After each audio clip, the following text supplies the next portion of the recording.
I need to zoom the camera out. That's when you know there's too many books on the TBR. How the fuck am I supposed to read all of these? Oh my god, it's heavy. Oh my god, I'm gonna drop it. No, no, no, no, no, no, no, no, no. How am I meant to? Oh no. Oh, look at those catching skills. Whew. So I've got a lot of books on my TBR this month. Hey guys, it's Abby, and today I'm going to be going through my July TBR. So I, as always, have made far too big of a list, so let's get straight into it. I'm going to start off with the obvious, which is... where have I put it? It's here! War and Peace. So I'm reading this with Olivia Savannah from Olivia's Catastrophe, links down below as always, and we are reading about a chapter of this every day. On weekends we read 2, and we are making good progress. We're about 70 pages through as of the start of July. 70 pages. 70% through as of the start of July.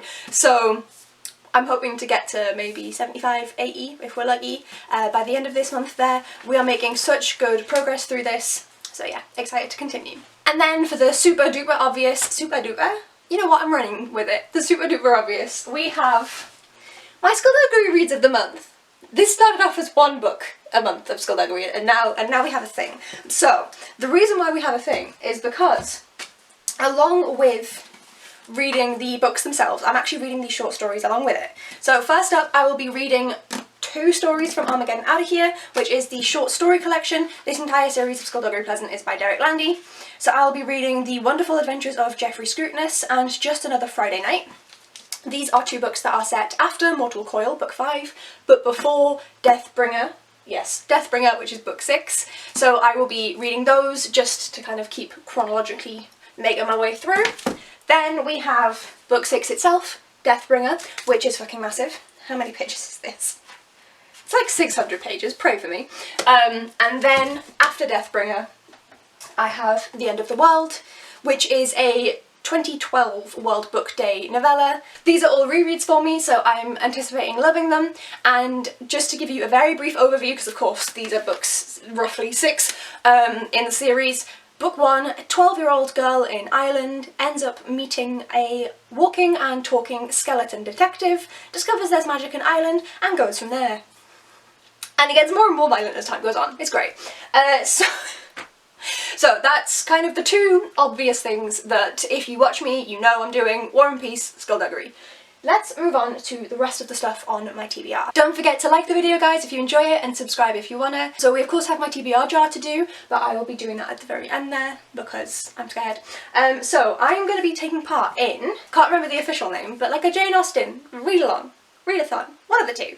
After I finished Pride and Prejudice last month, spoiler for tomorrow's video, and I adored it so much, Caitlin sent me the link to this readathon that's happening in July for Jane Austen's books and said, do you think you'd be interested? And I was like, yeah. So, this is the entire collection of every book that Jane Austen wrote, and this is just Persuasion. The reason I have these 2 is because I do actually own Sense and Sensibility in its standalone edition as well, but I won't be reading that this month because people say that it's so close to Pride and Prejudice. I don't want to read them together, but Lady Susan is in this one. I don't have a standalone of this, so I want to read Lady Susan and I want to read Persuasion. I don't know much about either of these.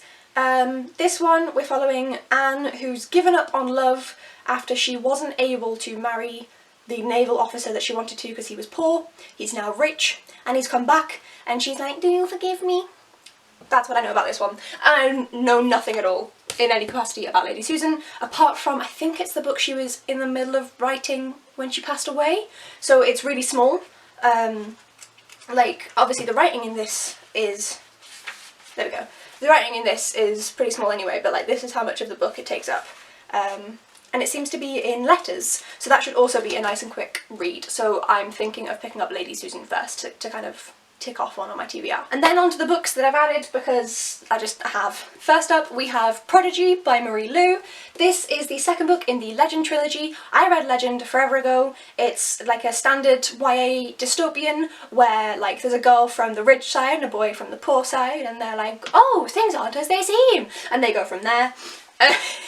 I still have the entire trilogy, i.e. this and Champion, on my shelves, so I need to get to them, as well as another trilogy by Marie Lu and Warcross, so I just need to actually get my arse in gear and read her books. I did like Legend. It wasn't a 5-star favourite, but I gave it either 3 or 4 stars, so I did really enjoy it, and I'm hoping that I'll enjoy this one too. Checkmate by Malorie Blackman. This is the 3rd book in the Noughts and Crosses series, and I am going through these and rereading them. These books follow a reversed world in terms of racism, where black people are superior and white people are inferior, and we follow, at the very beginning, a girl and a boy. The girl is black, the boy is white, and they fall in love. And it goes from there. It's kind of slightly intergenerational going forwards in years, so I don't want to say too much about this one and about the points of view in this one. Also, I can't really remember because I read it over a decade ago, but yeah. Then we have The Perplexing Theft of the Jewel in the Crown by Vaseem Khan. This is the 2nd book in the Baby Ganesh Agency series. I read The Unexpected Inheritance of Inspector Chopra a while ago now, and I actually have the same edition, which I love. These titles are so long. But this is basically, Vaseem Khan is British Indian. These are set in India, and they are kind of like a Christie-style cozy mystery. But yeah, there's an elephant. So yeah, I'm really looking forward to this one. This should be really fun. It obviously looks bigger than it is because it is in hardback, but it's about 350 pages, so this should be a really fun one to blast through, and I'm really excited to kind of continue in this series because it's one that I would like to continue on with in the future as well. And then, not including the TBR jar, last but not least, this fucking Mahousive thing, which is Labyrinth by Kate Mosse. This is like 700 pages. Try not to spoil myself. 700 pages.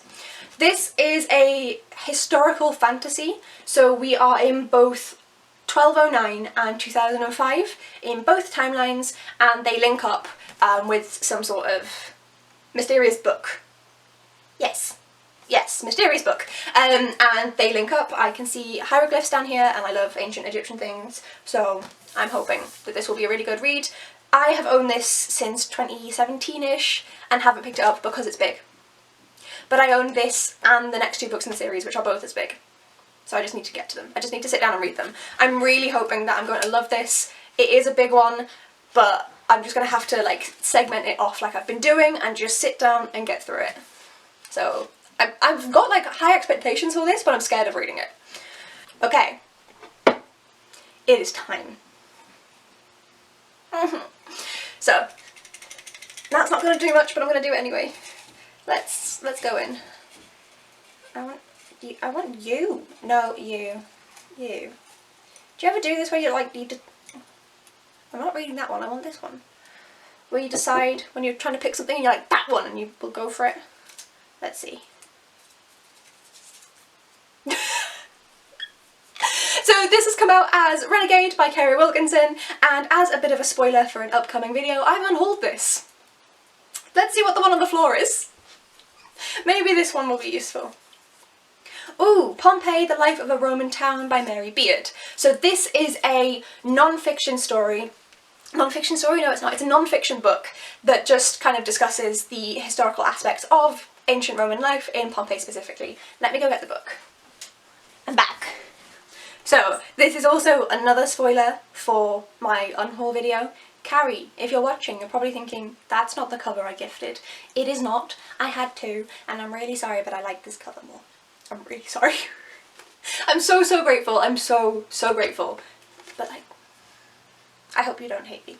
But this book, yes, so this follows the life of a Roman town, Pompeii. I am nervous about this one, because it's got small writing and I've already got a massive TBR. This is 350 pages. There are pictures, so that should help. I'm not gonna lie, I'm not exactly ecstatic about this being on my TBR, just because my TBR is big enough as it is.